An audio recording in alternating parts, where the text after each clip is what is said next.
In Philippians chapter 3, Paul said, "Brethren, I count not myself to have apprehended, but this one thing I do, forgetting those things which are behind, and reaching forth unto those things which are before.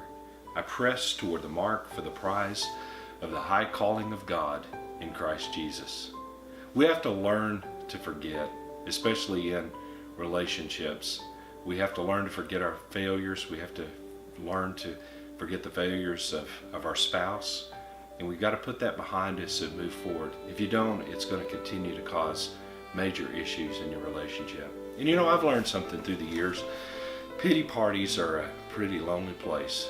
It's usually two lone figures. It's the person who has been influenced by some satanic voice that continues to try to bring up the past and destroy them.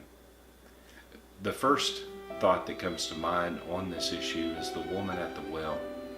Can you imagine the devastation of her life? There's one word that really describes her life. The three letters that caused just constant stress in her life: sin. Sin caused fractured relationships. Sin caused depression. Sin caused humiliation. She came to draw water when no one else was there at the well.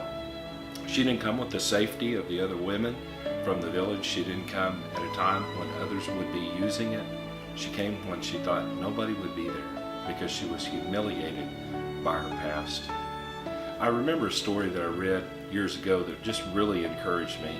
Thomas Edison had a pile of broken light bulbs and failed light bulbs that stacked up to the window.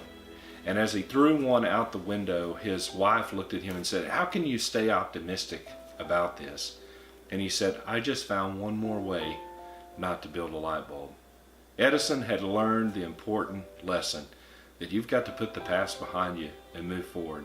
And life is good in that we live, we learn, we may make some failures, but we're able to get back up. We're able to help one another, and especially in a relationship, we've got to learn this. I want you to ask a few questions to one another. I believe it's time for you to ask God to help you to forget your past. Are there some things in your relationship that you'd like to just forget about? Maybe you don't even want to mention them together right now, but you just want to forget about it. You just want to move forward. You want to leave the past behind and continue to strive to get closer to God. Have a great week. God bless you.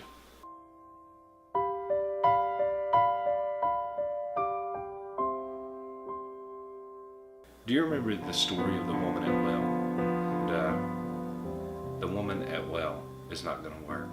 We're going to have to start all over. In Philippians.